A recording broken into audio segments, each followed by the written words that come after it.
Hi guys! So I have here my friend Kuya George. So, Kuya, so I already asked Kuya Jeff. So, kamusta ka after passing everything, your registration in Australia? So, how are you doing now?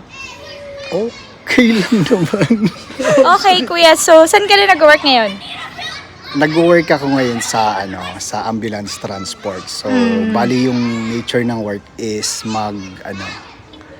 Transfer ng patient? transport yung patient from hospital to hospital. Tapos nursing home. So, more on siya stable patient. So, wala So, kayong hindi mga... siya emergency. Transport ng patient parang easy lang. Kung marirecommend ko siya as work kung medyo gusto mo na chill lang. Chill work lang. Chill work lang. Tapos transport ka lang. So, May allowance din, di ba? allowance. Sabi mo? Tapos, yun nga, may allowance kayo pagka, meal allowance. Tapos, Okay naman yung... Anong level mo doon, Kuya? level of grade, salary grading, diba? Kasi nasa private, ako nasa private company. So, bali lang siya. Hanggang level 3 lang kami. So, Level 3 lang.